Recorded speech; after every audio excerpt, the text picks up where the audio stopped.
What's up, everybody? It's your boy Beans, bringing you CineBeans, where we cover movie and TV show reviews, usually over pop culture / comic book genre style things. So if you're looking for that review, you've come to the right place, and today we are covering Creature Commandos. So let's get into it. Now, how we do it here, the first couple of minutes here will be a spoiler-free review, and then we will get into the nitty-gritty. So I will yell, spoiler, at some point when we're going to hit the spoiler section. And if you want to hear a more in-depth conversation about this movie, make sure you tune in to the podcast, JP and the Beanstalk, every other Monday. Usually the audio and video releases at 6 a.m. on YouTube and everywhere you find podcasts. So let's get into that non-spoiler review. So, for Creature Commandos, if you have seen the Suicide Squad, it's very, very similar in style. Now, you're getting a random team of seed D-level DC comic heroes banding together to fight a common cause. Instead of people getting their heads blown off, though, they're just getting shocked. Like a lot. Amanda Waller has come in. The U.S. government has said, hey, can't do the Suicide Squad anymore. She introduces the Creature Commandos because technically they're not human. And they go on this quest to a different country to protect a princess. Or do they? Or don't they? Or do they? That's up to you. You have to watch the show. I will say, if you don't like gratuitous violence, this is not for you. If you don't like swearing, this is not for you. If you don't like backstories that are going to crush your soul to the very core, this is definitely not for you. But if you like a nice action-paced, animated thrill ride, this is your jam, dude. If you like your violence, it's right here. Look, I will say this. If this movie was this violent in live action, I don't know if I could watch it. But because it's animated and it's a cartoon, you're just like, who cares? And that's where I'm at with it. So what else can I say that is non-spoiler-esque about this show? Look. It's 7 episodes long, 23 minutes per episode, so it's not that huge of an investment. Look at it as its own separate side story. Like if you're into comic books, you know how some people have like this mini-series? That's essentially what this is. This is a mini-series for Creature Commandos. If you like violence, the animation style of a show with a good, heartfelt story, well, heartfelt might not be the word. If you like a good, action-packed, there is love involved, kind of. And with good twists that keep you on your toes till the very end, this is your show. And like I said, if you don't like violence, well, I don't know why you're watching a comic book movie. Like, let's be honest.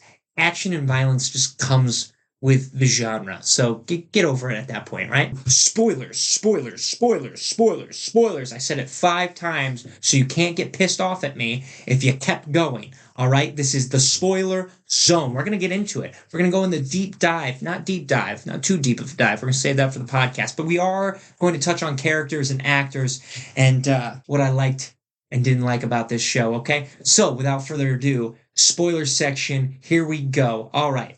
So the plot. We talked about a little bit of it in the non-spoiler review, but the plot is beautiful. Essentially, Cersei, a Wonder Woman villain, is going after this country.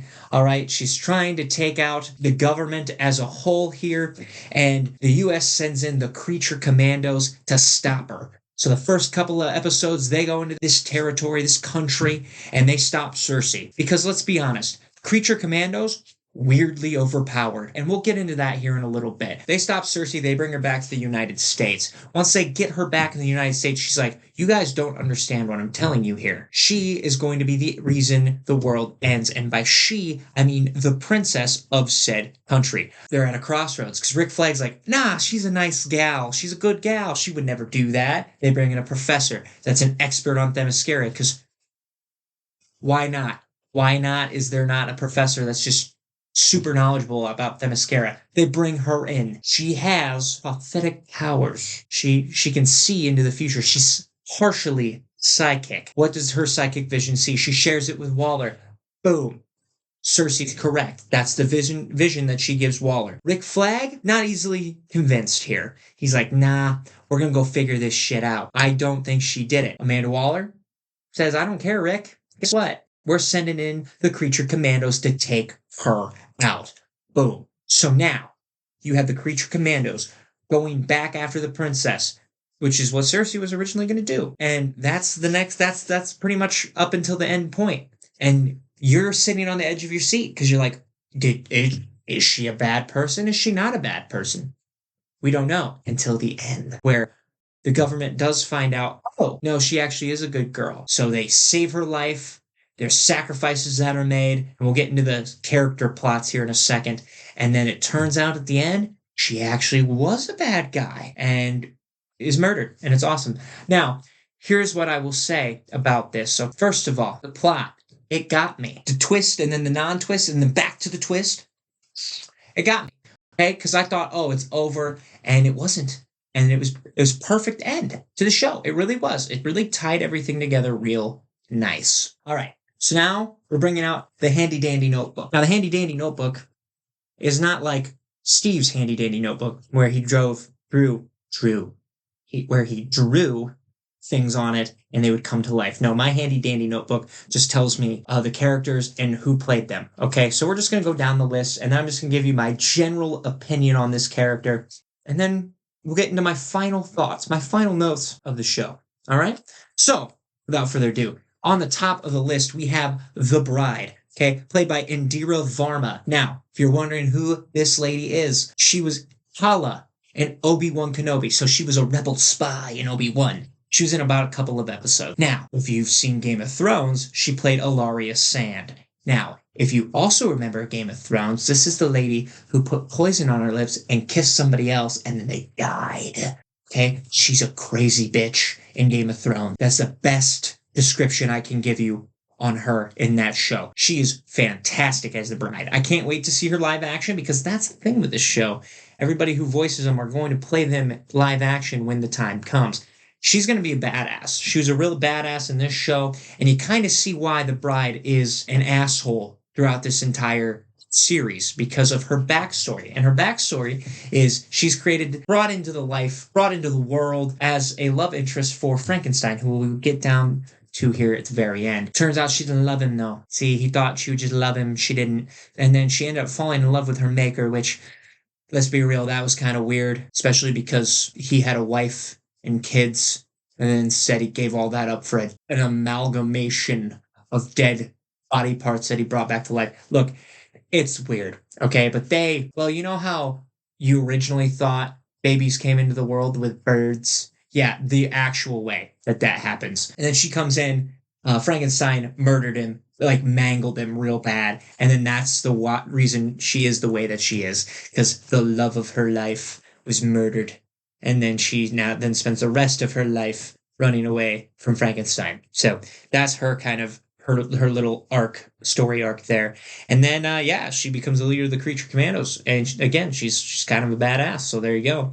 Next, we have Weasel. Now, Weasel is voiced by Sean Gunn, and it is the same Weasel from The Suicide Squad. The second one, the good one, not the first one that gets off the rails and weird. Okay, well, let's be real. They both get off the rails and weird, but the second one gets off the rails weird in a good way, okay? So the one that doesn't do it in a bad way. Weasel's back. He did not die. He survived for however, I don't know how. He's pretty much just a dog. He's got really nothing going on, but arguably probably the worst backstory. Before we get into that, who's Sean Gunn? That's James Gunn's brother. Okay, he was Kraglin in the Guardians of the Galaxy franchise. He was also Calendar Man in The Suicide Squad, the second one, not the first one. If I had a brother and I was director, I'd throw him in things. Why not? Weasel is an interesting character, like I said. Backstory, a bunch of kids are at the school. The school's abandoned. They get inside the school. They start a fire. Weasel freaks out, tries to save the kids, but, adults, they frick everything up. They just frick it up. That's what they do. And instead they thought Weasel was attacking all of them. And so they arrest Weasel and all the kids die. And it's terrible. It's a horrific backstory. And that's how he ends up on the Creature Commandos. He doesn't really have anything outside of that. If somebody treats him real nice, he doesn't really want to hurt them. That's all I got on Weasel. After Weasel, we have G.I. Robot, who's also voiced by Sean Gunn. Now you can tell this one's Sean Gunn more than you can tell Weasel's Sean Gunn, because Weasel's just a bunch of noises. G.I. Robot, my favorite character in the entire show, okay? His whole purpose, he was created for World War II to kill Nazis. That's all he's programmed to do, and it's wonderful. Okay, so his backstory, he's working with this group of people, this group in World War II, and he kills like a shit ton of Nazis. Eventually, World War II's over. They send him around tour. They realize, oh, he's not good in front of the camera, so let's pull him back. He goes to the creator of the Metal Men, Dr. Magnus. So he uses G.I. Robot as kind of his starting basis for the Metal Men, which we will get into later. Eventually, he hops around into a war collector. A collector of all things World War II comes in, brings all that stuff in, and then you find out later that this guy is a white supremacist. So he's got the Nazis symbols at this rally he goes to, and G.I. Robot in his program, he's like, oh, Nazis everywhere, and kills all the racists. It's actually kind of incredible. And then for some reason, he gets tried as a human, which doesn't make sense to me. But he has some of the most glorious scenes, kills a lot of people. Amazing. My favorite character, G.I. Robot. Then we have Dr. Phosphorus, who's voiced by Alan Tudyk.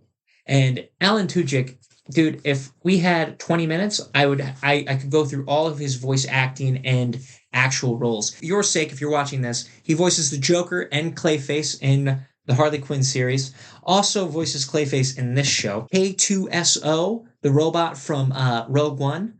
Star Wars story. He's that, and I love him as that robot. He's so good as that robot. Another thing, he is the pirate in Dodgeball. So there you go. There's a live action appearance where you actually see his face. I just remembered that. So brilliant. Listen, Dr. Phosphorus, first of all, like a C-tier Batman villain, they easily brought him up a tier here. He's a B-tier Batman villain. Again, horrific backstory. He gets in with the mob because he's trying to find cures for cancer. The mob does not like that because they find out that he tampered with it because he didn't want that formula to go to the wrong people. And so the gang's like, you know what? Screw ya. Let's kill your wife and your son. I think it's a son. Might be a daughter. Either way, it's a kid. It's a child. They kill the wife. They kill the child. And then they pin the death of the wife and the child on him, and then they make it look like a murder-suicide. Instead of him dying in his home, they take him back to the lab and then throw him in a nuclear shell thing and essentially just radiates all his skin off, and he's a walking skeleton that can just burn through anything. It's honestly insane. Also a great character. I don't know why they have not tapped into this character more with Batman, because how does Batman stop him? Like, it shows that the Batman stopped him, but how? I don't know how you beat that guy. That guy is OP as hell. After that, we have the fish lady. Her name is Nina Mazursky, voiced by Zoe Chow. Now, I looked at Zoe's IMDb. I got nothing, okay? Look, she's got things that she was in. Go look at them. Maybe you saw something she was in. I got nothing. She looks like an up-and-comer to me, so this is a good role for her. Look, Nina, again, sad, lungs, born outside her body. Crazy. Okay? Dad, crazy scientist, is like, hey, I can make something where she can live. And then decides, hey, you know what would be a really good idea? Let's mesh your DNA with a fish's DNA. And he does that. And then she turns into a crazy-looking frog lady. She looks like the swamp monster from the Creature of the Black Lagoon. That's what she looks like. Okay, but more fishy. Also, another good comparison would be that blue guy from Hellboy. There you go. Okay, that's another pull. She is the voice of reason, the nice girl, the one that doesn't necessarily want to kill. But she's an outcast. She lives in the sewer for a little bit, and then she's captured. They try to get her to kill, and she dies. And it's kind of a bummer, because the only good thing from the Creature Commandos died. Right? And by good thing, I mean the good person. The voice of reason is now gone. So they might just go batshit crazy now. She wasn't bad. She's not a bad character. Kind of a bummer they killed her when they did. Then we have Frankenstein, who I did not know if I would enjoy this character, but my God, top tier. He's up there. For me, it's probably G.I. Robot and then Frankenstein, all right? This dude is off his rocker. Crazy. But like low-key crazy, kind of. Like, I don't know how to explain it until you watch it. Voiced by David Harbour. You know who David Harbour is. He's the Red Guardian in the MCU. He's Hopper in Stranger Things. He's got other roles, obviously, but those are going to be the two that just stick out. He does a great job. Look, David Harbour is a fantastic actor. I'm glad he's getting roles. I hope he continues to get amazing, fun roles for himself, because he is just He's a delight in whatever he does. Frankenstein, his whole backstory, he wants a love life. He's lonely, and then his creator sleeps with his girlfriend. Bummer for that guy. So he kills that guy, kills his creator, and then just pretty much just chases after the love of his life after she tries to kill him. Like, she tried to kill him, tried to burn him alive. Then he meets this old lady, this old blind lady, lives with her for a little while and the dog, and then realizes he needs to leave the old lady. And instead of just letting her live, he kills her. Because why not? Just takes a big old brass pot, just knocks her dead, knocks her clean dead, and then takes the dog, which I don't blame him. At least he didn't kill the dog. That would have been horrible. Definitely not a good guy, but also definitely not sane. Rick Flag Sr. Now, you probably heard of Rick Flag Jr. He was in, again, the second Suicide Squad, well, actually, he was in the first one, too. He was in the first one and second one. If you remember the second one, you've seen it. He died in that. Rick Flag Sr., you see him deal with Rick Flag Jr.'s death. Trust me, we're just gonna go by Senior and Junior at this point in time. And you see him go on this journey of leading the Creature Commandos. He is kind of reluctant at first. You don't know if he's actually good at his job until he gets in that fight with Dr. Phosphorus and wins. That's impressive. Maybe that's why. Maybe Batman can handle him pretty good. I don't know. Rick Flag comes in, and again, he's one of those voices of reason. He's just trying to make sure that the group succeeds in the mission at hand. He falls in love with the princess. Of course he does. The dumb bastard. And ends up having to try to stop the Creature Commandos, which he doesn't really successfully do. Ends up getting in a fight with Clayface, friends Frankenstein. Clayface kicks his ass. Like, it's rough. Like, you think Phosphorus did a number on this guy? Clayface just annihilated him, which you would think that would happen. Clayface is OP, dude. Clayface is OP. And also, I don't know if Clayface is dead. It doesn't matter. That's kind of his arc, and he's just kind of taken out of the action after that fight. Rick Flag, Sr., played by Frank Grillo. Now, you're probably wondering, Frank Grillo. He is Crossbones in the MCU, the guy that's kind of got his messed up face and also fought Captain America a couple of times. And he's also very famously known for The Gray, and he played a guy named Diaz. I haven't seen The Gray. I just know Liam Neeson is in it, and I know it's about wolves, which makes sense. Frank Grillo, if you look at him, you're like, that guy's a badass. He's just a badass in whatever he's in. I think he's in some werewolf movie now, where werewolves are back. I don't know. That Frank Grillo, Rick Flag, good casting. Can't wait to see him live action. Then we have Princess Alana, played by Maria Bakalova, and she voices Cosmo in the MCU, the dog that speaks in Guardians of the Galaxy. That one, the only dog that speaks. And then she plays Ivana Trump in The Apprentice, the one with Sebastian Stan in it. Don't know if I'll see that movie. Probably not. She's also an up-and-comer, like our girl Zoe. Cool for her. Princess Alana, she goes from like a pretty cute princess to a bitch. She's a crazy bitch. Like, I don't know how to, she's off her rocker world domination. I did not pick that out because she doesn't show it. And she never really does show that side. But it's like, imagine if Princess Peach just had a craving for world domination. That's pretty much this girl. There's not much I gotta say. She got her comeuppance. She got her loss, which was a bullet between the eyes. Pretty gruesome in that sense. So that's it for her. Down to the final two, we have Waller, which is Viola Davis, played by Viola Davis. She's been Waller for a long time now in all of the Suicide Squad movies, Peacemaker series, and now here. She's perfect Waller. Couldn't picture anybody else. She's also in Kung Fu Panda 4, and she plays the chameleon. Can you imagine if I would have just ended it there? Like, this is an Oscar-winning, Oscar-nominated actress. Can you just imagine if the only thing I credited it for was Kung Fu Panda 4? Look, she was good in that movie, don't get me wrong. Okay, she was great. I love the Kung Fu Panda franchise, and that's a whole nother thing for a whole nother day, okay? But I will credit her for her actual Oscar win, which was in Fences, and she played Rose Maxon. She's a phenomenal actress, that's the point. She's been nominated for multiple Oscars. Probably a shame that she hasn't won more. She will probably win more. Okay, so to have that level of an actress playing Waller in the DCU, props. That's a steal as far as I'm concerned. Her role is kind of laid back in this one a little bit. Like, she's still like the commander. She's still making calls, but she's just like, once she sends them out on the mission, she doesn't really worry about it. She's just like, just get it done. And she's in semi-communication, but not a lot. And you know what? I kind of like it. It's like she's been humbled after the Suicide Squad, the second one.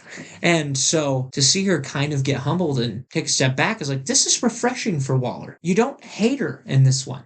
you understand where she's coming from. You have to make a decision here with the information that she has. And in the end, she ended up making the right one. Waller had a little bit of a redemptive arc there in this one. So Waller does good in the anti-hero range. Okay, not a hero, not a villain. She's just right there in the anti-hero category. So there you go. Finally, we're going to talk about Cersei, and I'm mainly just going to talk about her because there's talks that she's probably going to be involved in the Superman movie. Great. Fantastic.